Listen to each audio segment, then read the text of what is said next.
कीर्तन गानन कर्णपतौ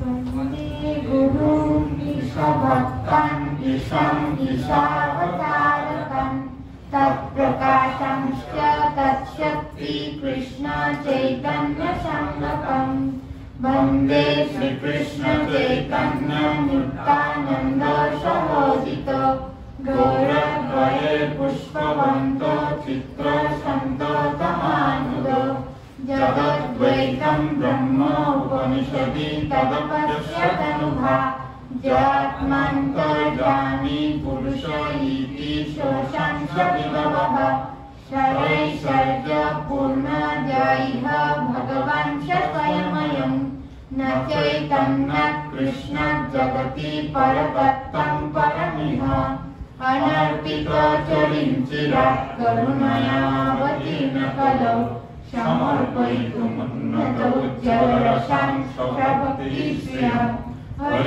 हरिपुरसुन्दर धृति कदम्ब सन्निधितः सदा हृदयकन्दरे स्फुरतु वासुकिनन्दन राधा कृष्ण प्रणय विकृति लादिनी शक्तिरस्माद् एकात्मनावपि भुवि पुरा देहभेदं गतौ चैतन्याख्यं प्रकटमधुना तद्वयं चैकमाप्तं राधा भावदूती शुभवितं नौमि कृष्णस्वरूपं श्रीराधाय प्रणयमहिमा कीदृशो वैव शाद्यजनाद्भुतो मधुरिमा कीदृशो वा मदीयः सौख्यं चास्य मदनुभवतो कीदृशं वेति लोभा तद्भावाढ्य समजनि शचिगर्भ सिन्धुवरिन्दु शङ्कर्षण कर्म वरसायि गर्भदुरायि च भयविषायि श्रीशस्त्रशंसफलाक्षामित्तानन्दाक्षराम शरणं ममस्तु मायातीते व्यापी वैकुण्ठलोके पूर्ण ऐश्वर्य श्रीचतुर्भुजमध्ये रूपं दशाद्भाति शङ्कर्षणाख्यं तं श्रीनित्यानन्दरामं प्रपद्ये माया भर्ता दण्डसङ्घर्षयन्त्रः एते साक्षात् कारणं बुद्धिमध्ये यस्यैकांशो श्रीकुमनादिदेवः तं श्रीनित्यानन्दरामं प्रपद्ये यस्यं संशो शिवगर्भदशायि धन्याभाज्यं लोको सङ्घातनादं लोको सुष्ठु श्रुतिका धाम धातुस्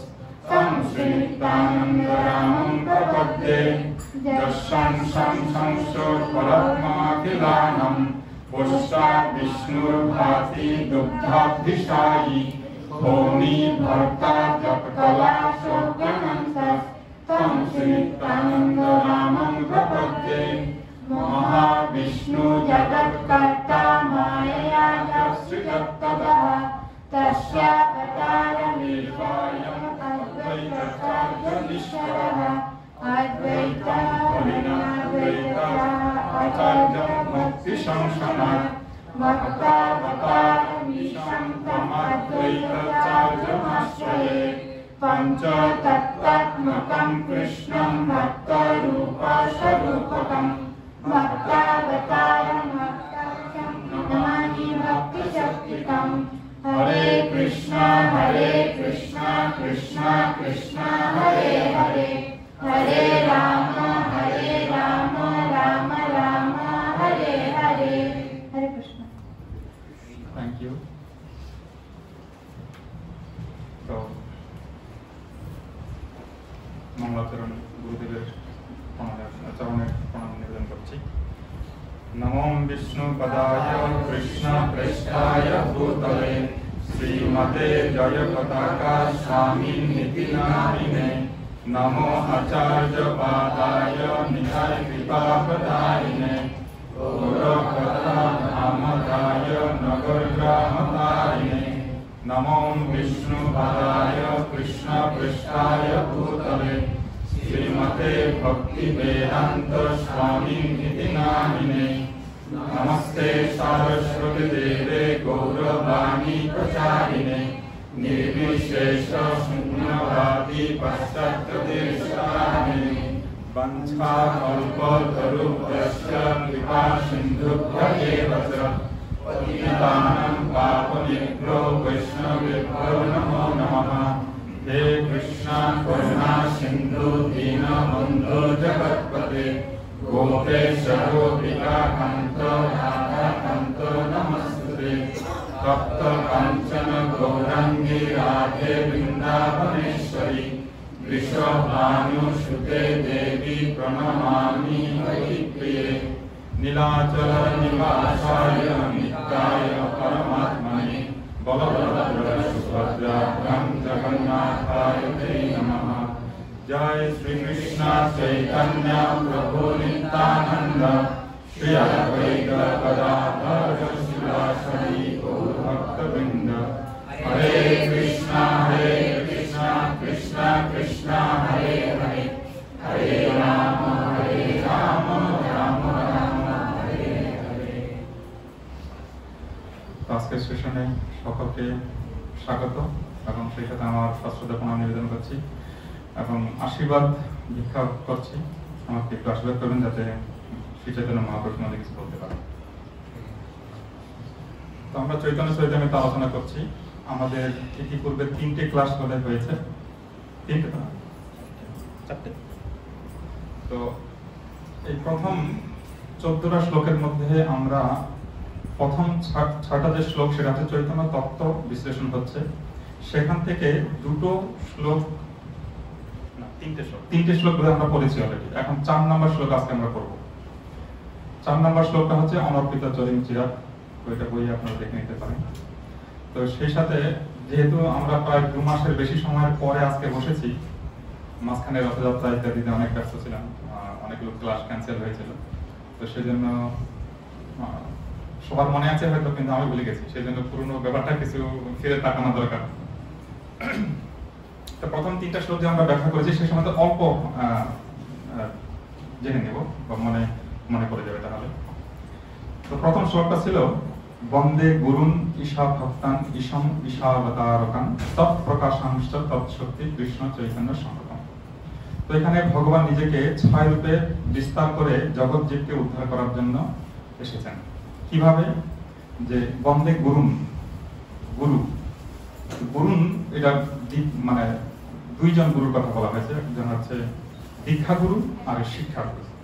দীক্ষা গুরু একজন হয়, শিক্ষা গুরু 2জন হয়। এখানে বলছেন শিক্ষা গুরুকে তো জানি কৃষ্ণের স্বরূপ, অন্তর্যামী ভক্ত শ্রেষ্ঠ এই 2 রূপ। তো অন্তর্যামী হচ্ছে মুক্ত পুরুষ আর ভক্ত শ্রেষ্ঠ হচ্ছে শিষ্যের হৃদয়ে কৃষ্ণ ভাবনা জাগৃতি করেন। এটা হচ্ছে 2জনের কাজ শিক্ষা গুরু। আমাদের এই জন্য শিক্ষা গুরুদের কাছেও কৃতজ্ঞতা প্রকাশ করা উচিত। এটা গুরু। এরপরে ভক্ত, বন্দে গুরুন ঈশম না বন্দে গুরুন ঈশা ভক্তান। তো ঈশা ভক্তান, 2 ভক্ত হচ্ছে 2 প্রকার, পারিষদগণ আর সাধকগণ। আর ঈশম তো ভগবান শ্রীকৃষ্ণ। ঈশাবতারকান, অবতার আবার 3 প্রকার, অংশ অবতার, গুণাবতার, শক্তাবেশ অবতার।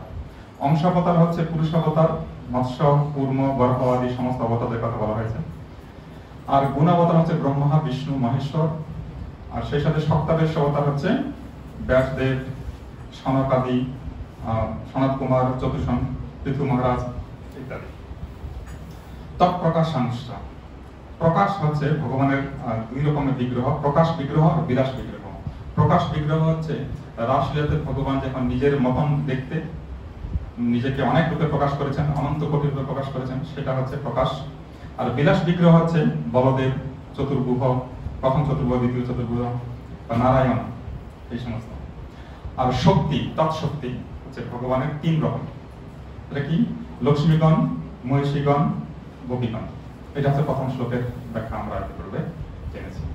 এখন দ্বিতীয় শ্লোকটা ছিল বন্দে শ্রীকৃষ্ণ চৈতন্য নিত্যানন্দ সহোদিত গৌরদ্বয়ে পুষ্পবন্ত চিত্র সন্দতমানুদৌ।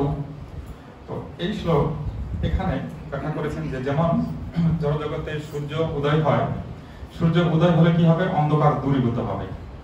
আর এখানে মহাপ্রভু কথা বলছেন যে ইনারা এই দুইজন পূর্ব দিগন্তে, গৌর গগনের পূর্ব দিগন্তে, পূর্ব দিকে উদিত হয়েছেন। আর উদিত হয়ে কি করেছেন? এরা অন্ধকার শুধু দূর করেননি, এখানে অজ্ঞান অন্ধকার দূর করেছেন। এটা হচ্ছে গৌরাঙ্গ মহাপ্রভু আর নিত্যানন্দ প্রভু। তো এখানে তমানুদৌর কথা বলা হয়েছে যে এই দুই ভাই সকল জীবের অজ্ঞান রূপী অন্ধকার দূর করেন এবং পরম তত্ত্ব জ্ঞানের আলোক দান করেন। এটা হচ্ছে বিশেষত্ব। আর মঙ্গল প্রদান করেন কিভাবে? ভাগবতের মাধ্যমে, গ্রন্থ ভাগবত আর ব্যক্তি ভাগবতের মাধ্যমে। এক ভাগবত বড় ভাগবত শাস্ত্র, আর ভাগবত ভক্ত ভক্তিরস পাত্র, দুই ভাগবত দ্বারা দিয়া ভক্তিরস, তাহার হৃদয়ে তার প্রেমে হয় বস। তো এই দুই ভাগবতের কথা বলা হয়েছে। তারপরে আমরা তৃতীয় শ্লোকেও আলোচনা করেছি, যে শ্লোকটা হচ্ছে যদদ্বৈতম ব্রহ্ম উপনিষদি তদপ্যস্য তদভাব য আত্মান্তর্যামী পুরুষ ইতি সোঃসাংস বিভবঃ সর্বৈশ্বর্য পূর্ণ য ইহ ভগবান স্বয়ময়ং ন চৈতন্য কৃষ্ণ জগতি পরতত্ত্বং পরমিহ। তো এই শ্লোকে এই যে শেষের লাইনটা, ন চৈতন্য কৃষ্ণ জগতি পরতত্ত্বং পরমিহ, এই এখানে চৈতন্য মহাপ্রভু হচ্ছে সমস্ত তত্ত্বের আধার এবং তার কাছ থেকেই সবকিছু আসছে। এই শ্লোকে ব্যাখ্যা করতে গিয়ে কৃষ্ণদাস কবিরাজ গোস্বামী 4টা ভাগবত শ্লোকের উল্লেখ করেছেন এই পুরো চ্যাপ্টারটার মধ্যে। তার মধ্যে প্রথম শ্লোকটা হচ্ছে নারায়ণস্তম নহি সর্বদেহিন মায়াধীশ, এটাই তো বলে না? না, 1 নম্বর শ্লোকটা হচ্ছে বদন্তি তত্ত্ব বিদস্তত্তম যজ্ জ্ঞানম অন্বয়ম ব্রহ্মেতি পরমাত্মেতি ভগবানেতি শব্দ। ওখানে শ্লোকে ভগবানকে উপলব্ধি করা যায় 3 ভাবে। কিভাবে? ব্রহ্ম, পরমাত্মা আর ভগবান। আর এই ব্রহ্ম এবং পরমাত্মা এই দুটোই উপলব্ধির যে কারণ বা পদ্ধতি, সেটা ভগবান থেকেই আসছে। আর এখানে 4টা শ্লোকের কথা বললাম, 11, 30, 67, 91, আমি গত ক্লাসে এটা বলেছি। তো সেখানে 30 নম্বর শ্লোকে বলেছেন যে কৃষ্ণ নারায়ণ থেকেও শ্রেষ্ঠ। যে শ্লোকটা এখানে আছে দেখুন, 30 নম্বর শ্লোক, ভাগবতের একটা শ্লোক উল্লেখ করেছেন। এগুলো আমি তো গ্রুপে অলরেডি দিয়েছি, আমি জাস্ট একটু মনে করার জন্য এটা আবার একটু রিভাইজ করছি। তো এখানে মানে ভগবানের শ্রেষ্ঠত্ব প্রতিষ্ঠা করা হয়েছে। এখানে বলা হয়েছে যে নারায়ণ হচ্ছে 4টে হাত আর কৃষ্ণের 2টো হাত। তো অনেক সময় বোকা লোকেরা মনে করতে পারে যে বোধহয় কৃষ্ণের থেকেও নারায়ণ বোধহয় বেশি শ্রেষ্ঠ। না, এখানে সেই কথা নয়। তো ব্রহ্মা এখানে প্রতিষ্ঠা করছেন যে না, নারায়ণ তো আপনি হচ্ছে সমস্ত নারায়ণের উৎস, মানে নারায়ণ থেকে আমি এসেছি, কিন্তু আপনি নারায়ণ, আমার যে প্রভু সেই নারায়ণ আপনার কাছ থেকে এসেছে, এই কথাটা প্রতিষ্ঠা করেছেন। 67 নম্বর শ্লোকে সকল অবতারের উৎস হলো শ্রীকৃষ্ণ, যেটা আমরা এতে চাংশ কলাপুংস কৃষ্ণস্তু ভগবান স্বয়ং ইন্দ্রাদি ব্যাকুলম লোকম মৃয়ন্তি যুগে যুগে। আর 91 শ্লোকে এখানে বলছেন যে ভগবান হচ্ছে সমস্ত কিছুর আশ্রয়, যেখানে অত্র স্বর্গ বিসর্গশ্চ স্থানং পোষণং মুদয় মন্মন্তরেশানং কথা নিরোধা মুক্তির আশ্রয়। এই শ্লোকে বলা হয়েছে যে 9টা মানে 10টা বিষয় আলোচনা করা হয়েছে ভাগবতমে, সেই 9টা বিষয় 9টা অধ্যায়ে আলোচনা করা হয়েছে। আর 10ম বিষয়টা যে সবকিছু 9টা বিষয়ের আশ্রয় হচ্ছে ভগবান শ্রীকৃষ্ণ, সেটা এখানে প্রতিপন্ন করা হয়েছে।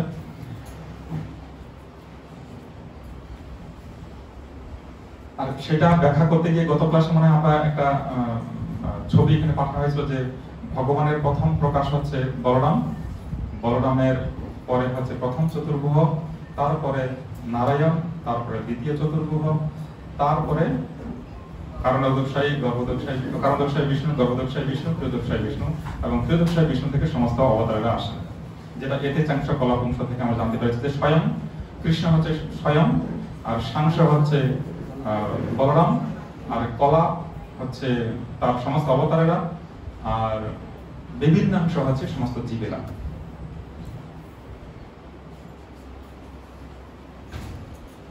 এই যে একই কথা ভগবানকে প্রতিষ্ঠা করার জন্য কৃষ্ণদাস কবিরাজ গোস্বামী বারবার ব্যাখ্যা করছেন। তো এগুলো হচ্ছে তত্ত্ব, এই তত্ত্বগুলো জানতে একটুখানি বিরক্তিবোধ মনে হলেও আমাদেরকে জানতে হবে, না হলে আমরা কিন্তু বিভিন্ন অন্যান্য সিদ্ধান্তের মাধ্যমে বিভ্রান্ত হতে পারি।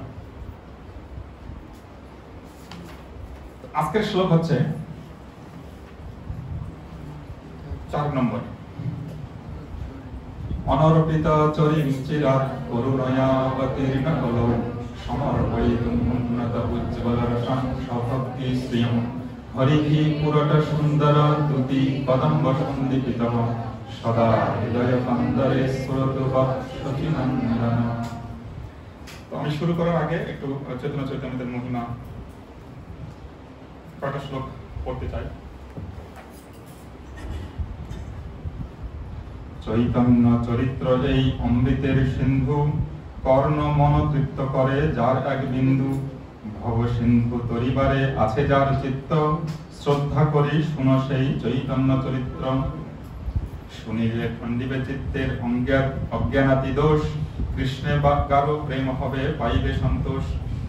সব শ্রোতাগণের করি চরণ বন্দন, এসব সিদ্ধান্ত শুনো করি একমন।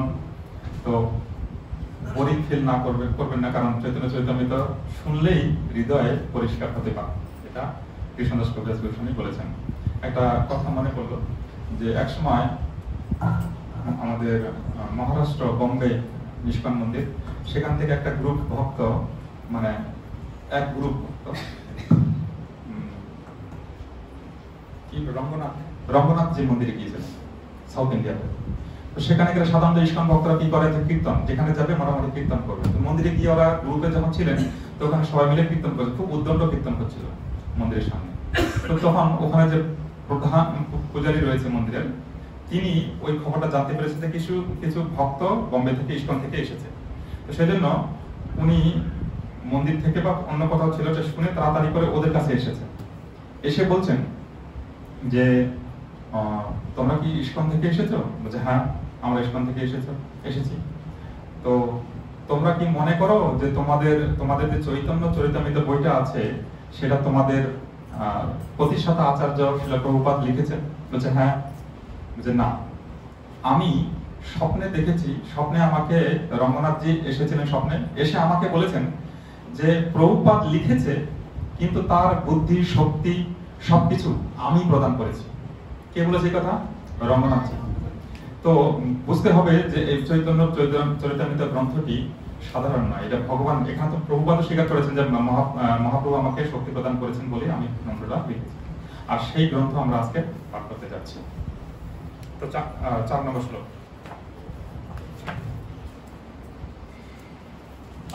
আমি শুনেছি গত সোমবারে আমরা ক্লাস করছিলাম চৈতন্য ভাগবত, সেখানে জানলাম যে ওখানে মাতাজিরা একত্রিত হয়ে সবাই আলাদা আলাদা পড়েন। তো আমি অনুরোধ করবো কয়েকজনকে পড়ার জন্য, যদি রেডি থাকেন। মাতাজিদের মধ্যে কে পড়তে পারেন? প্রথম শ্লোক, 1 মিনিট। প্রথম শ্লোকটা আমি পড়ে নিচ্ছি, তারপরে এখানে 2 থেকে 28 পর্যন্ত পড়া দরকার, বা মাঝখান থেকে না, এখানে 21 পর্যন্ত পড়লে হবে। তো আমি প্রথম শ্লোকটা পড়ে যাচ্ছি। প্রথম শ্লোকটা হচ্ছে এরকম যে শ্রী চৈতন্য প্রভুম বন্দে যৎপদাশ্রয় বীর্যতঃ সংগৃহ্ণাতি আগর প্রত্যদজ্ঞঃ সিদ্ধান্ত সম্মনিন। এখানে বলছেন যে যাহার পদাশ্রয় শক্তি বলে অজ্ঞ ব্যক্তিও শাস্ত্ররূপ আকরসমূহ হইতে সিদ্ধান্ত রূপ উৎকৃষ্ট মণি সংগ্রহ করিতে সমর্থ হয়, সেই চৈতন্য মহাপ্রভুকে আমি বন্দনা করি। তো এখানে প্রভুপাদ কিভাবে দিয়েছে দেখে না। প্রভুপাদ বলছেন যে আমি চৈতন্য মহাপ্রভুকে বন্দনা করি, তার শ্রী পাদপদ্মের আশ্রয়ের প্রভাবে একজন মূর্খ শাস্ত্ররূপ আকর থেকে পরম তত্ত্বের সিদ্ধান্ত রূপ অত্যন্ত মূল্যবান মণিরত্ন সমূহ সংগ্রহ করতে পারে। তো এটা চৈতন্য চরিতামৃত হচ্ছে যে সিদ্ধান্ত সাগর। এখান থেকে মণি, মানে সিদ্ধান্ত রূপ মণিটা সংগ্রহ করতে গেলে এটা কঠিন ব্যাপার, আমরা পারবো না। কিন্তু চৈতন্য মহাপ্রভু যদি কৃপা থাকে, কৃষ্ণদাস কবিরাজ গোস্বামী বলছেন যদি মহাপ্রভুর কৃপা আপনার প্রতি বর্ষিত হয় তাহলে এই চৈতন্য চৈতামৃতের এই কঠিন সিদ্ধান্ত হলেও এটা আপনি আয়ত্ত করতে পারবেন বা বুঝতে পারবেন।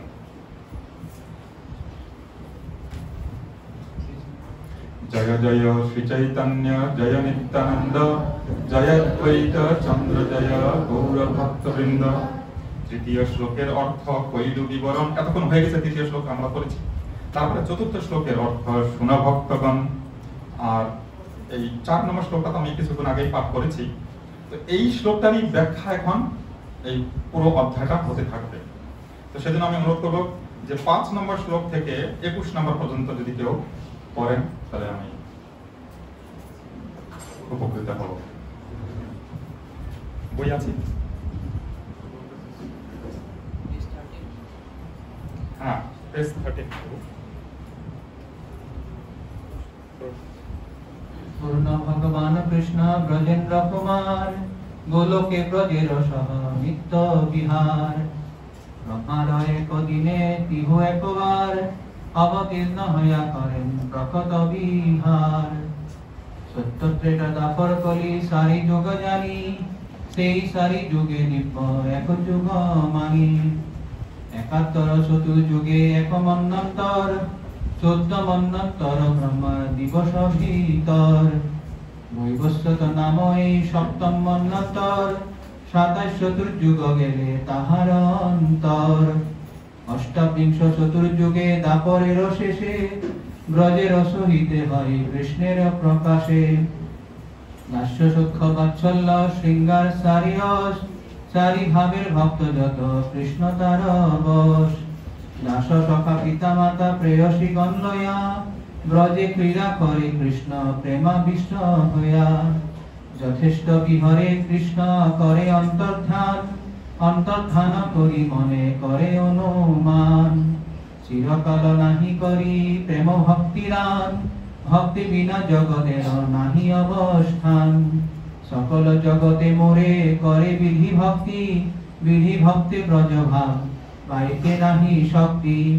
ঐশ্বর্য জ্ঞানেতে সব জগৎ মিশ্রিত ঐশ্বর্য শিথিল প্রেমে নাহি মোর প্রীত। ঐশ্বর্য জ্ঞানে বিধি ভজন করিয়া বৈকুণ্ঠে যাই চতুর্বিধ মুক্তি পায়া। শাস্তি সারূপ্য আর সামীপ্য সালোক্য সাযুজনালয় ভক্ত যাতে ব্রহ্ম ঐক্য। যুগ ধর্ম প্রবর্তামো নাম সংকীর্তন সারি ভাব ভক্তি রিয়া নাসামো ভুবন। আপনি করিমো ভক্তি ভাব অঙ্গীকারে আপনি আছরি ভক্ত শিখামু সবারে। আপনি না কইলে ধর্ম শিখানো না যায় এই তো সিদ্ধান্ত গীতা ভাগবতে গায়। হরি বল। সো আমাকে বলা হয়েছিল যে সবার ইনভলভমেন্ট থাকলে ভালো, সেজন্য আলাদা আলাদা করবেন। থ্যাংক ইউ প্রভু। তো এখানে 5 থেকে 10 শ্লোক নাম্বার বই আপনি যাদের কাছে আছে দেখুন। এই বিষয়টা কিন্তু প্রভু অনেকবার আলোচনা করেছেন। শ্রীপাদ দীনপাবন কৃষ্ণ প্রভু তার ভাগবত ক্লাসে অনেকবার আলোচনা করেছেন। তো সে বিষয়ে না আর কিছু বলার দরকার নেই। আর দ্বিতীয়ত এটা আমি একটা চার্ট করে আজকে গ্রুপে দিয়ে দিয়েছি যাদের কাছে মোবাইল। আর আরেকটা কথা, যারা গ্রুপে অ্যাড নেই, অ্যাড হলে কি হবে আপনি ওগুলো দেখতে পাবেন। তো যদি এই বিষয়ে কোনো প্রশ্ন থাকে কুইক ক্লিক করতে পারেন যে এখানে মন্বন্তর 4 যুগ, ব্রহ্মার আয়ু 100 বছর, আর উনি ওনার একদিন হচ্ছে 1000 চতুর্যুগ, এগুলো সব এখানে বলা হয়ে গেছে। এটা সব পরিষ্কার তো না? এটা আলোচনা করার কোনো প্রয়োজন নেই। ওকে, তো এখানে দ্বিতীয় 11 নম্বর শ্লোক বলছে যে দাস্য সখ্য বাৎসল্য শৃঙ্গার মানে মধুর রস, এই 4 রস, 4 ভাবের ভক্ত যত কৃষ্ণ তার বশ। তো ভগবানকে ভালোবাসার জন্য 5টা উপায় রয়েছে: শান্ত, দাস্য, সখ্য, বাৎসল্য, মাধুর্য। কিন্তু এই শান্ত রসটা অনেকটা মানে বেশি কিছু করে না। এখানে উদাহরণ দিয়েছেন, আমি একটা ক্লাস শুনেছি শ্রীমৎ ভক্তিচারু গুরু মহারাজের কাছ থেকে। তো সেখানে উনি উল্লেখ করছেন যে শান্ত রসটা হচ্ছে একটা এরকম যে আপনার পাশের বাড়িতে একজন থাকে, সে বাড়ি থেকে বেরোচ্ছে, কোনো সময় হয়তো রাস্তার মাঝখানে আপনার দেখা হলো, হাই বাই বললেন, ভালো আছেন, ওই পর্যন্ত, আর কোনো লেনদেন বা তার মানে সম্বন্ধ নেই, এটা শান্ত রস। আর দাস্য কিরকম?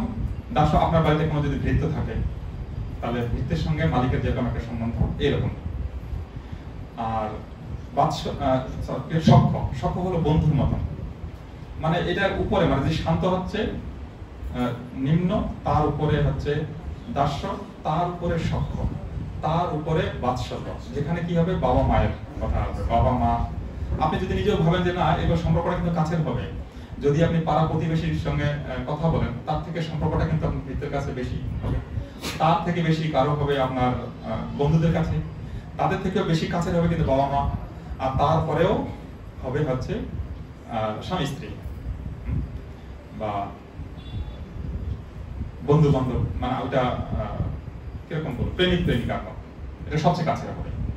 তো সেই কথা এখানে বলা হচ্ছে। তো এখানে কিন্তু 4টে বেশি গুরুত্ব দেওয়া হয়েছে। তার মধ্যে দাস্য ভাবে যদি ভগবানকে আপনি ভালোবাসেন, তাহলে আপনি বৈকুণ্ঠ পর্যন্ত যেতে পারবেন। আর বৃন্দাবনে কেবল এই 3টি রসই রয়েছে, একটা 3টা হচ্ছে কি, সখ্য, বাৎসল্য, মাধুর্য, এই 3টার প্রাধান্য হচ্ছে বৃন্দাবন। এখানে অন্য কিছু নেই, কৃষ্ণের প্রতি শুধু প্রেম ওদের সলিড। তো এখানে একটা মানে উনি স্টোরির কথা বলেছেন,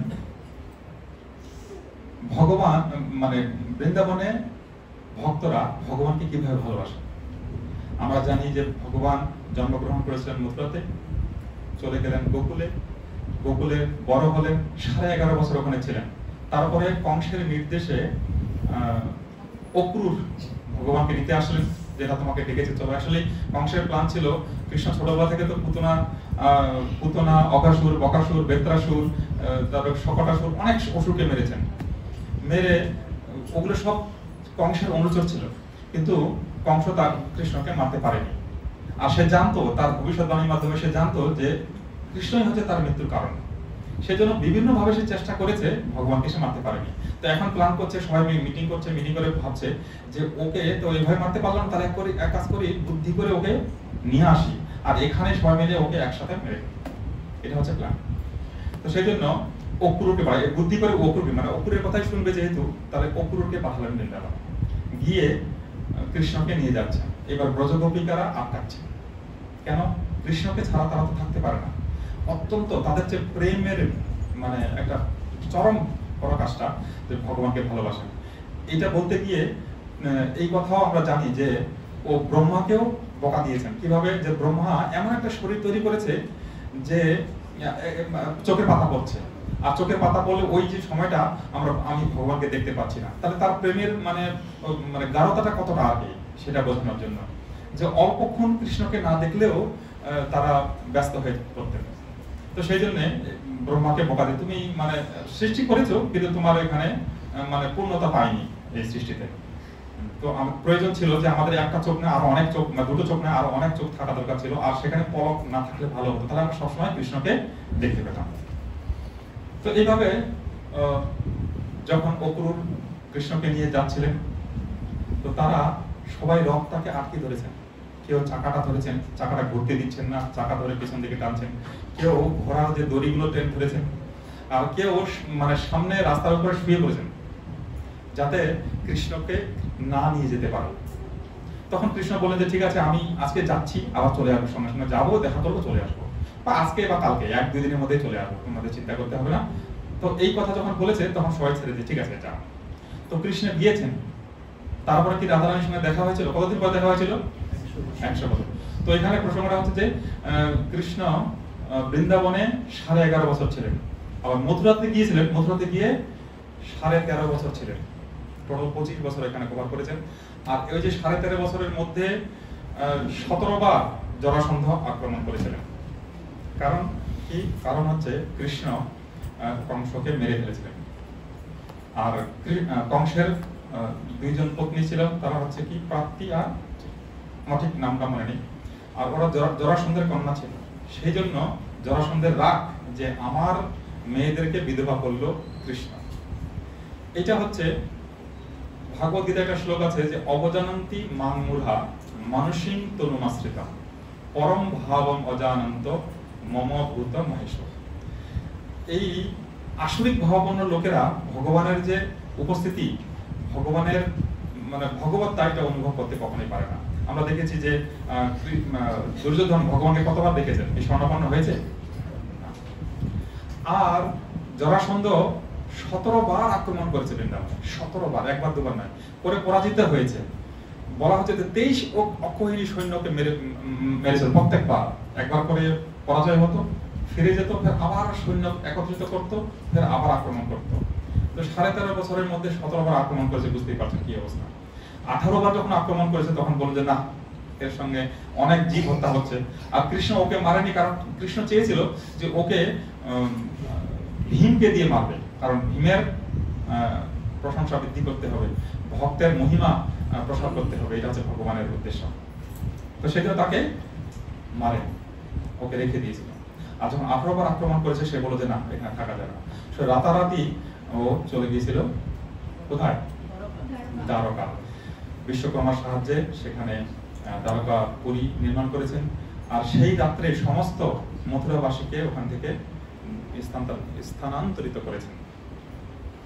এইভাবে সমস্ত মথুরাবাসীদেরকে কৃপা করেছেন, কারণ ভক্তদেরকে সবসময় ভগবান রক্ষা করেন। তো এখানে বলছেন যে যথেষ্ট বিহরি কৃষ্ণ করে অন্তর্ধান। আমি মানে ওই কথাটা বলতে চাচ্ছি যে এত ভাবে ভগবান বিহার করেছেন। এখন বিহারটা শেষ, আরেকটু বলবো যে যখন দ্বারকাপুরী নির্মিত হয়েছে, ওখানে কৃষ্ণের মহিষী হচ্ছে 16,108 জন। তো ওই 16,100 জন যে মহিষী, সেটা তো কিভাবে উদ্ধার হলো কি জানিয়েছিল? নরকাসুর আবদ্ধ করে রেখেছিল, সেখান থেকে উদ্ধার করে বিবাহ করেছিলেন। তো যাকে মেইন উনার মহিষী হচ্ছে রুক্মিণী, যিনি হচ্ছেন লক্ষ্মী দেবী। লক্ষ্মী দেবী প্রকাশ। তো এক সময় কুরুক্ষেত্রে একটা সমান্ত পঞ্চক নামে উৎসব থাকে, যেখানে কৃষ্ণ, বলরাম আর সুভদ্রা গিয়েছিলেন। আর এই খবরটা নারদ মুনি সমস্ত ব্রজবাসীদেরকে দিয়েছেন যে এই সময় কৃষ্ণ আসছে, তোমরা যদি চাও তাহলে কৃষ্ণের সঙ্গে দেখা করতে পারো। তাহলে 100 বছর পর যখন এই খবরটা কেউ পাবে, এই 100 বছর ধরে অপেক্ষা করেছে সমস্ত গোপীরা। বলা হচ্ছে যে সমস্ত গোপীরা কৃষ্ণকে এত ভালোবাসতো, কৃষ্ণের বিরহে এতটা তারা মানে মর্মাহত হয়েছিলেন যে ওদের শরীর একদম ছোট হয়ে গেছে, একটা রিং এর মধ্যে থেকে এদিক থেকে উপর ফিরে যাওয়া যায়, এরকম নাকি হয়ে গেছে, মানে রিং হাতে চলে যেত এরকম ভাবে। তো এতটা বিরহ কাতরা ছিলেন। তো সেই খবরটা পাওয়ার পরে এরাও সবাই মিলে প্ল্যান করলেন যে আমরাও সমান্ত পঞ্চক স্থান, যেখানে স্নান হবে, সেইখানে আমরা যাব। তো এরা সবাই ওখানে গিয়েছে। তো পরদিন যখন কৃষ্ণের সঙ্গে দেখা হয়েছে, সমস্ত গোপীরা খুব আনন্দ, রাধারানীও মনে মনে আনন্দ, কিন্তু তার মনের মধ্যে আনন্দটা অতটা নয়। কেননা হচ্ছে যে কৃষ্ণকে আর সেই আগের মতন করে দেখতে পাচ্ছে না, বহুত 100 বছর পরে দেখেছে। দেখার পরে ভাবছে যে আমার যে কৃষ্ণ, যে কৃষ্ণকে আমি জানি, সে পীতবসন বলে, হলুদ কাপড় পরতেন, মাথায় পাগড়ি থাকতো, গলায় গলবস্ত্র থাকতো, কোমরে বাঁশি থাকতো, আর গলায় মালা, বনমালা থাকতো। বনফুল, বন থেকে মানে বৃন্দাবনের বন থেকে ফুল সংগ্রহ করে, সুগন্ধ ফুল সংগ্রহ করে সে দিয়ে মালা বানানো হতো। সেই রকম কৃষ্ণকে আমি দেখতে পাচ্ছি না। বর্তমান কৃষ্ণকে যাকে আমি দেখছি, তাকে কি দেখছি? তাকে যে রাজবেশ, স্বর্ণ মুকুট, অস্ত্র শস্ত্র রয়েছে, রথের উপরে বসে আছে। তো এটা দেখে তার মনের মধ্যে ঠিক তৃপ্তি হলো না। তো তারা সবাই মিলে, ততক্ষণ মানে অনেক গোপী ওখানে ছিলেন, সবাই মিলে সিদ্ধান্ত নিলেন যে কৃষ্ণ, বলরাম আর সুভদ্রাকে সবাই টেনে টেনে বৃন্দাবনে নিয়ে যাবে। তো বৃন্দাবনে নিয়ে গেছে। এদিকে রুমার্স ছড়িয়েছে যে কৃষ্ণ, বলরাম আর সুভদ্রাকে চুরি করা হয়েছে। তো সেই খবরটা চলে গেছে রুক্মিণীর কাছে। রুক্মিণী দেবী ভাবছেন যে এটা তো কি করে হতে পারে। সাধারণত একটা বাচ্চা যদি চুরি করে তখন কি করবে? সবাই বলবে যে ছেলে ধরা, তাহলে তাকে অনেক শাস্তির ব্যবস্থা করবে। কিন্তু এখানে কৃষ্ণকে চুরি করেছে, তার মানে রাজকুমারদেরকে চুরি করেছে, এটা তো সহজ ব্যাপার নয়। সেজন্য সঙ্গে সঙ্গে উনি মানে অ্যাকশন কিরকম যে না চলো বৃন্দাবন আক্রমণ করবে, তো ওরা সৈন্য সামন্ত নিয়ে বৃন্দাবনকে আক্রমণ করেছে। তখন সেখানে বিচার এখন সমস্ত ব্রজবাসীদেরকে শাস্তি দিতে হবে, কিন্তু শাস্তি দিবে কি করে? আগে তোকে দোষী সাব্যস্ত করতে হবে। সেখানে বলা হচ্ছে যে দ্বারকাবাসীদের পক্ষে উকিল নিয়োজিত হয়েছে নারদমণি, আর ব্রজবাসীদের পক্ষে উকিল নিয়োজিত করা হচ্ছে ললিতা দেবীকে। দ্বন্দ্ব হচ্ছে, মানে একে অপরের দোষ। সেখানে শেষে এই কথা হলো যে ওরা নির্ণয় নিল যে অ্যাকচুয়ালি এরা চুরি করেনি, কৃষ্ণ জানতে পেরেছিল ওদের মনোভাবটা, ব্রজবাসীদের মনোভাবটা জানতে পেরে ও নিজেই রাজি হয়েছিল এবং বেশি আনন্দ প্রকাশ করেছিল যে না আমি যেতে পারছি, আসলে 100 বছর পরে দেখা হচ্ছে না, তো সেই জন্য ও নিজেই এসেছে। তো এখানে ললিতা দেবী বোঝাতে চাইছিলেন যে রাধা সহিত সমস্ত ব্রজ গোপিকা যে রয়েছে এদের মধ্যে কেবলমাত্র ভগবানের জন্য প্রেম, শুদ্ধ প্রেম রয়েছে, এখানে আর অন্য কিছু নাই। কেন না বৃন্দাবনে সমস্ত কল্পবৃক্ষ, সুরভি গাবি, কামধেনু এসব রয়েছে, প্লাস চিন্তামণি ধাম বলা হচ্ছে। চিন্তামণি মানে সব মণিরত্ন দিয়ে তৈরি। তো সেখানে ওগুলো নিয়ে কিন্তু ব্রজবাসীদের কোনো মাতামাতি নেই যে যদি ওইরকম একটা গাছ আমার সামনে থাকে বা আপনার সামনে থাকে আপনি কি চাইবেন? যা যা আপনার লাগবে সেগুলো সঙ্গে সঙ্গে চাইবেন, তাই তো? কিন্তু ওদের কাছে কৃষ্ণকে ছাড়া আর অন্য কিছু চাই না। ওই জন্য ওরা এখনো বৃন্দাবনে যখন গভীর দিকে যাবে দেখবেন ব্রজবাসীরা এখন খুব সাধারণ ভাবে, আমার সৌভাগ্য হয়েছিল দিনকর্ম কৃষ্ণ প্রশ্নে গিয়েছিলাম একবার, সেই পিছিল পাহাড়ের উপরে গিয়ে দেখি যে সাধারণ ভাবে লোকেরা বাস করছে, একদম সিম্পল ব্রজবাসীদের। তো এটা হচ্ছে ব্রজবাসীদের প্রেম কৃষ্ণের প্রতি। তো এখানে প্রতিষ্ঠা হলো যে বৃন্দাবনের ভক্তরা হচ্ছে সর্বশ্রেষ্ঠ। তো এখানে বলছেন যে যথেষ্ট বিহরি কৃষ্ণ করে অন্তর্ধান করি করে মনে করে অনুমান। এটা শ্লোক নাম্বার হচ্ছে 13। তো ভগবান যখন এই ধরাধাম থেকে চলে গেলেন কতদিন পরে মহাপ্রভু রূপে এসেছেন? 5000 বছর পর। উদ্দেশ্যটা ছিল যে আমি যা যা শিক্ষা দিয়েছি সেগুলো এরা পালন করছে না, তো আমাকে গিয়ে আবার ভক্ত রূপে তাদেরকে শিক্ষা দিতে হবে। সেই জন্য চিরকাল নাহি করি প্রেম ভক্তিদান, ভক্তি বিনা জগতের নাহি অবস্থান, সকল জগতে মোরে করে বিধি ভক্তি, বিধি ভক্তে ব্রজ ভাব পাইতে নাহি শক্তি। ভক্তি কত প্রকার? 3 প্রকার, সাধন ভক্তি, ভাব ভক্তি, প্রেম ভক্তি। সাধন ভক্তি কত প্রকার? 2 প্রকার, রাগানুগ ভক্তি, বৈদিক ভক্তি। তো বিধি ভক্তি হচ্ছে শাস্ত্রের নির্দেশ অনুসারে ভক্তি যাজন করা, এটা হচ্ছে বিধি ভক্তি। আর রাগানুগ ভক্তি কি? রাগ, প্রেম, এটা মানে সলিড প্রেম, স্বতঃস্ফূর্ত ভাবে যেটা ভগবানের প্রতি ভক্তি নিবেদন হবে সেটা হচ্ছে। আর এখানে শাস্ত্রের কোনো নিয়ম নীতি পালন করবে না, হ্যাঁ, সোজাসুজি। আর কিন্তু আমরা সেটা কি করে করতে পারবো? আমাদেরকে তো বলেছে যে শ্রুতি স্মৃতি জ্ঞান কি, শ্রুতি স্মৃতি পুরাণাদি পঞ্চরাত্রি বিধি বিনা ঐকান্তিকী হরের ভক্তি উৎপাদৈব কল্পতে। যদি শাস্ত্রের নিয়ম আপনি পালন না করেন তাহলে উৎপাদ সংসারের জন্য বলছেন, ঠিক আছে? তো আমাদেরকে শাস্ত্রের বিধি নিয়ম পালন করেই ভক্তি যাপন করতে হবে। তাহলে প্রশ্ন হচ্ছে আমরা তাহলে ভগবানকে পাবো কি করে, ভগবানকে যাবো কি করে? আর প্রথমে এখানে বললাম যে দাস্য ভাবে যদি সবসময় আমরা ভগবানকে সেবা করি তাহলে কোথায় যাব? আমাদের কি সেটা উদ্দেশ্য? শাস্ত্র পড়ে বা ক্লাস শুনে আমরা জানতে পারি যে ভগবানের ধামে গোলকবৃন্দে আমরা যেতে হবে, কিন্তু কি করে যাব? তো সেই কথা এখানে প্রতিষ্ঠা করবেন। ওই জন্য ভগবান মহাপ্রভু রূপে আবির্ভূত হয়েছেন। উনি কি একা এসেছেন? ওনার সাথে কে? সবার সাথে এসেছেন, কিন্তু রাধারানীর সাথে এসেছেন। ওনার তব ভবাঢ্য সমজনী সচি গর্ভ সিন্ধু বৃন্দু, এটা শ্লোক এখন আসবে। আমরা 4 নম্বর শ্লোক পড়ছি, তারপরে 5 আর 6 আসবে, তখন আরো বিস্তারিত ভাবে এই বিষয়টার উপরে আরো কাজ করবে। আমি হালকা করে ছেড়ে দিচ্ছি এখন। এখন এই যে এখানে বলছেন 16 নম্বর শ্লোক দেখুন, ঐশ্বর্য জ্ঞানেতে সব জগৎ মিশ্রিত, ঐশ্বর্য শিথিল প্রেমে নাহি মোর কৃপা। আমার সন্তুষ্টি বিধান হয় না, মহাপ্রভু বলছেন। ওই যে ঐশ্বর্য থাকে, আর ঐশ্বর্য এটা কোথায়? দ্বারকাতে, ওদের কাছে ঐশ্বর্য রয়েছে, আর বৃন্দাবনে ঐশ্বর্যের কোনো লেশ মাত্র নেই।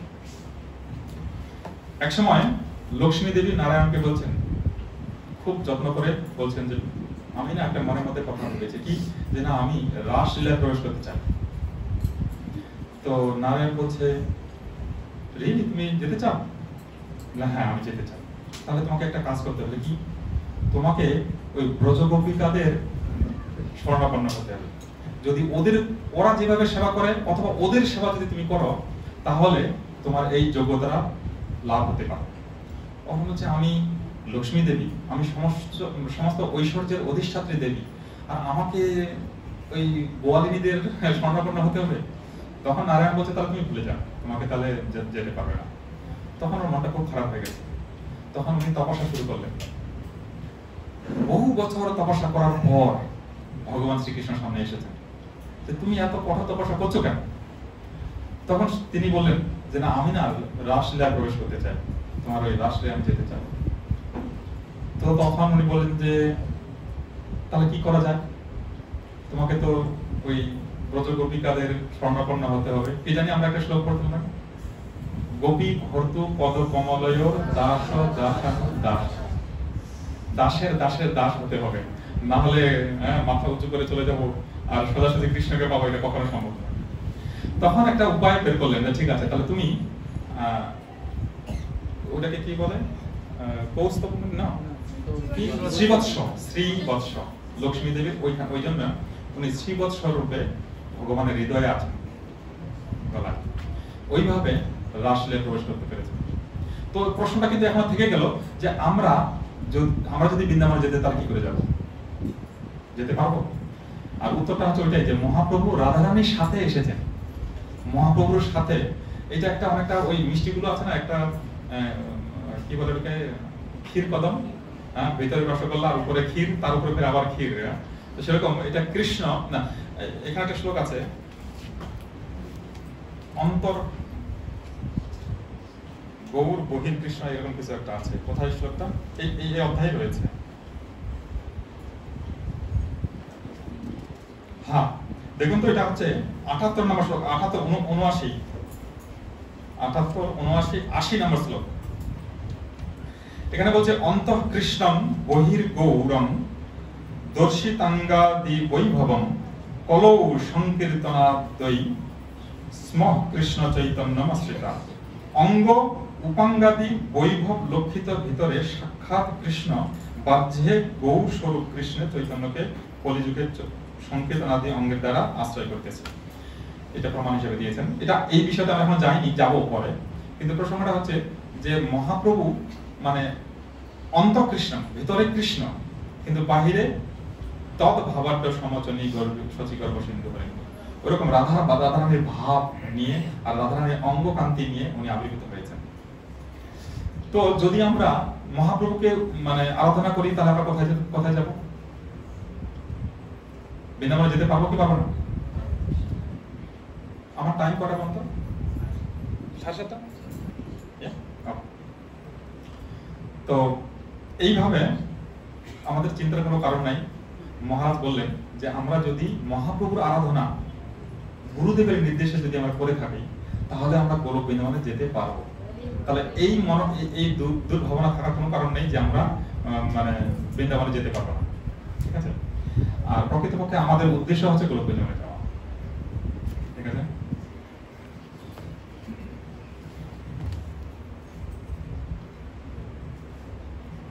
সতেরো নম্বর শ্লোক হচ্ছে বৈকুণ্ঠকে যায় না, ঐশ্বর্য জ্ঞানে বিধি ভজন করিয়া বৈকুণ্ঠকে যায় চতুর্বিধ মুক্তি পায়া। চতুর্বিধ মুক্তি কি?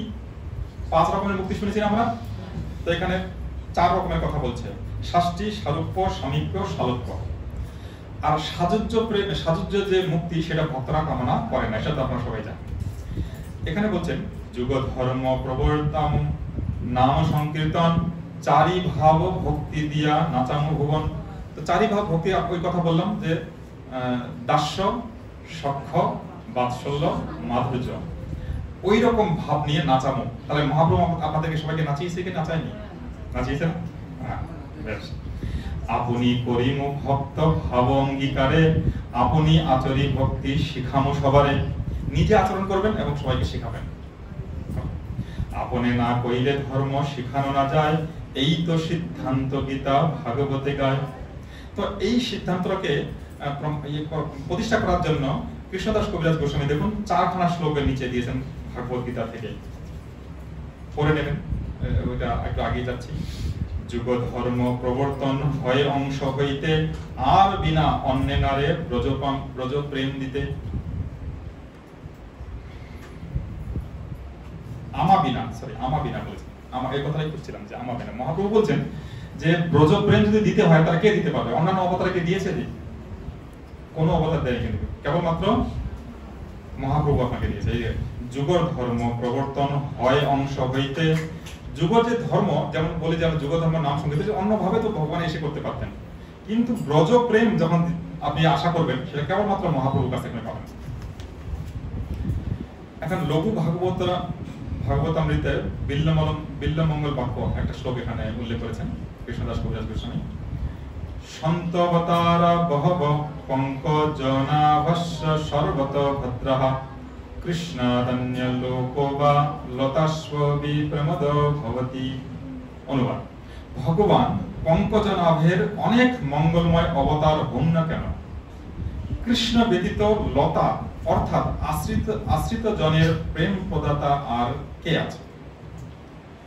তাহলে প্রকৃত জানতে পারলাম যে মহাপ্রভু প্রেম দিয়েছেন, আবার কৃষ্ণ প্রেম দিয়েছেন, এই কথাই তাই তো? কৃষ্ণ প্রেম দিয়েছেন। তাহাতে আপন ভক্ত গণ করি সঙ্গে, পৃথিবীতে অবতরী করিমু নানা রঙ্গে। এখন ওই শ্লোকটা যে আমরা যে 4 নম্বর শ্লোকটা পড়ছি, ওই শ্লোকের অর্থ এখানে বলে এখনো শেষ হয়নি। আর 28 নম্বর শ্লোক পড়লাম। 29, এত ভাবি কলিকালে প্রথম সন্ধ্যায়, অবতীর্ণ হইলা কৃষ্ণ আপনি নদিয়ায়। এটা 29 নম্বর শ্লোক ছিল। প্রভুপাদের যে বই আছে আপনি একবার দেখে নিন, 29 নম্বর শ্লোকটা পার করলে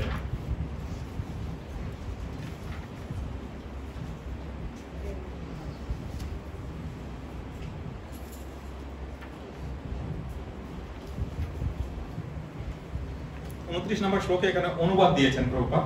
এখানে উল্লেখ করেছেন যে প্রথম সন্ধ্যা হচ্ছে মানে কলিযুগ শুরু হয়ে 4586 সৌর বর্ষ, আর এটা এভারেজ 5000 বছর বলে, কিন্তু এখানে একুরের সংখ্যাটা দিয়ে দিয়েছেন শিল প্রভুপাদ যে প্রথম সন্ধ্যায়।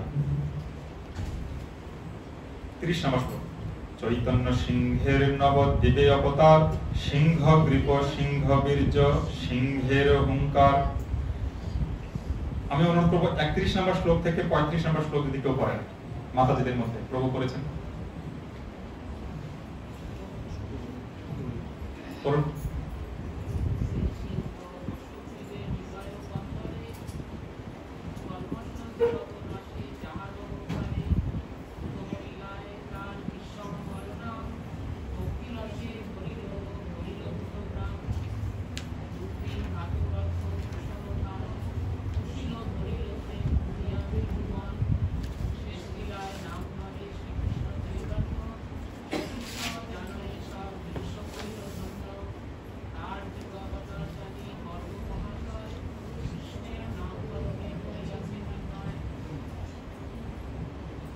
ঠিক আছে, এখন কলমশ একটা শব্দ ব্যবহার করেছেন, দেখেন কলম 31 নম্বর শ্লোকে কলমশ ধীরতা।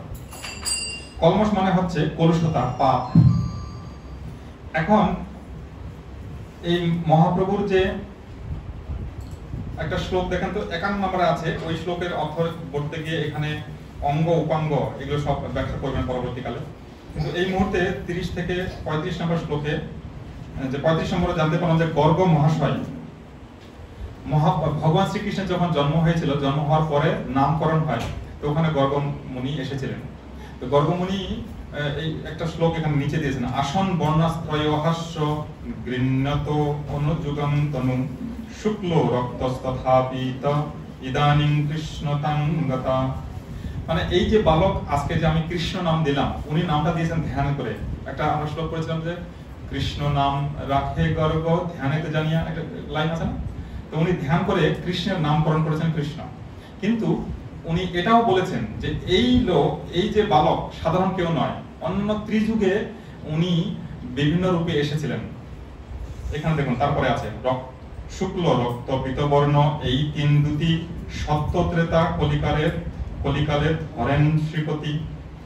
এইভাবে শুক্ল রক্ত পীতবর্ণ তিন যুগে এসেছেন, সত্য ত্রেতা কলিকালে। আর এখানে কলিকালে উল্লেখ করেছেন, মানে কলিকালে আমরা ওই কথাটাই এখন পরবর্তীকালে এখানে ব্যাখ্যা হবে। তো আমি 38 পর্যন্ত পড়লাম। ইদানিং দাপরে তিহ হইলা কৃষ্ণ বর্ণ, ইহা এই সব শাস্ত্রাগম পুরাণের মর্ম।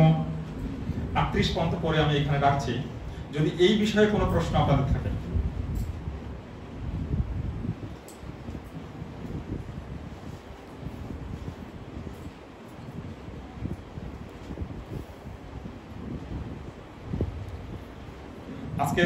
আজকের কত তারিখ? 14। আর আমাদের ঝুলন যাত্রা কবে? 16 থেকে 20, 19।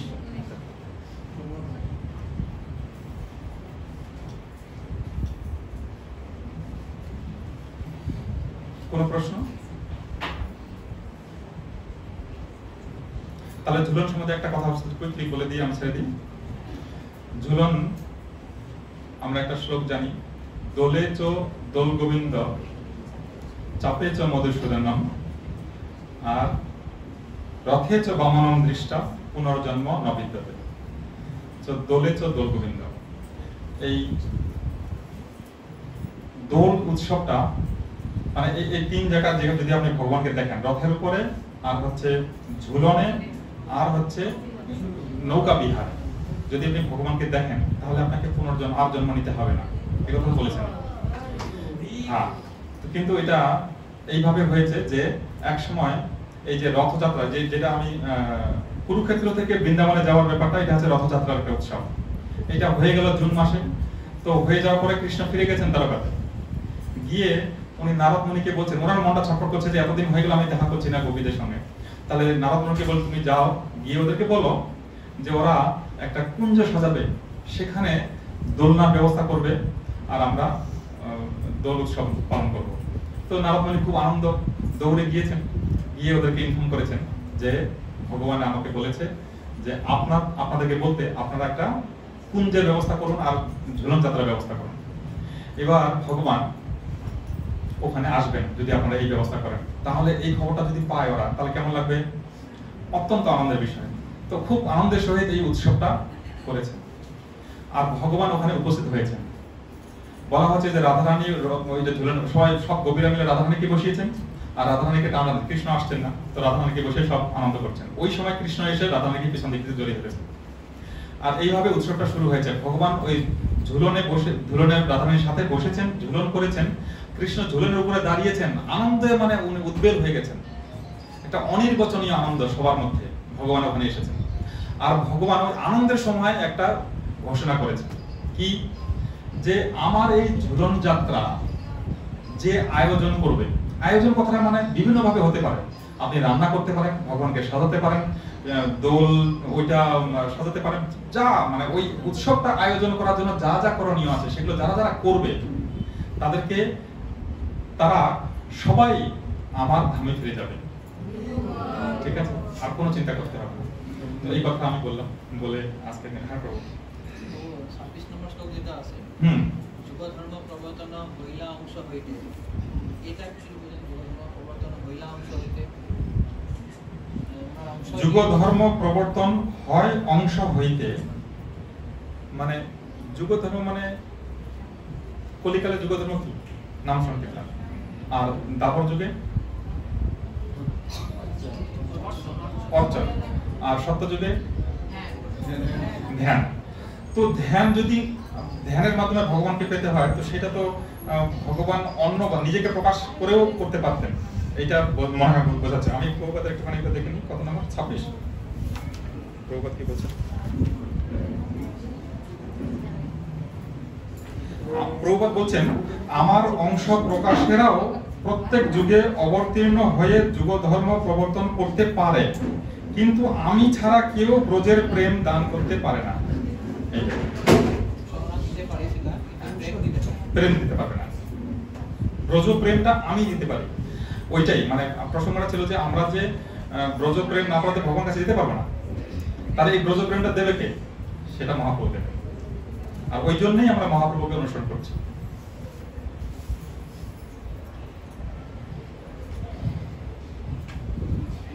তাহলে আমি কি শেষ করবো আজকে, যদি অন্য কিছু না থাকে? কোনো মন্তব্য?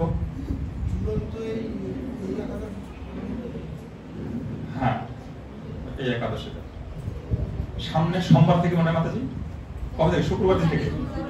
ওকে, তাহলে সোমবার দিন কি ঝুলন থাকবে? থাকবে।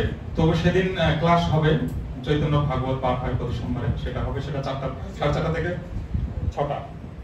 আর তারপরে সব ভক্তরা আমি অনুরোধ করবো যে ঝুলনে অংশগ্রহণ করবেন। আর ঝুলন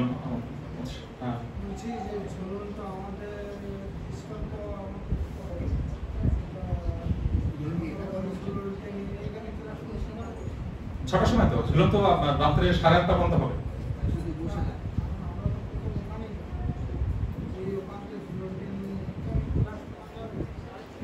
হ্যাঁ, সেটাও করতে পারেন, কিন্তু আমার মনে হয় ভালো হবে যে আপনি ক্লাস করে তারপর যাবেন, তো ভালো হবে। 6টার সময় গেলে তার আগে তো শুরু হয় না, তখন আপনি এনজয় করতে পারবেন না। আমার মনে হয় 6টার পর থেকে এটা অ্যাকচুয়ালি ওই মাতাজিদের আগে থেকে ক্লাস, তো এটা মনোরশী মাতাজির ওনারা সিস্টেম করেছেন, ওখানে আমি দখলদারি করতে চাই না।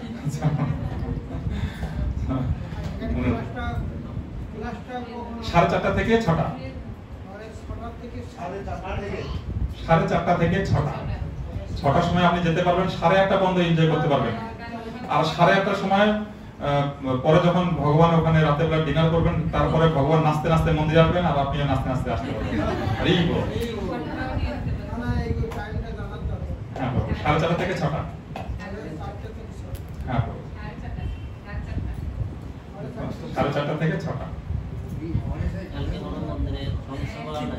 হ্যাঁ, আরেকটা কথা, সবাই গ্রুপের কথা জানতে পেরেছে যে আগামীকালকে 9:30টার সময় হংসবাহন আমাদের মন্দিরে আসছেন, মহাবৈষ্ণব শিব। আমাদের যাদের যাদের সৌভাগ্য আছে তো অবশ্যই দর্শন করতে যাব। সবাই মিস করবেন না, মিস না করলে ভালো।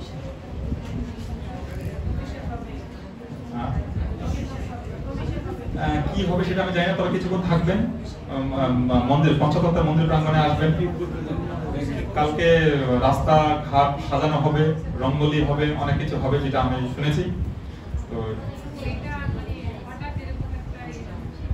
এটা শিবের মানে ইচ্ছা, শিবের ইচ্ছা দিতে তো কিছু হবে না। আর আপনার ভাগ্য, এটা হতে পারে।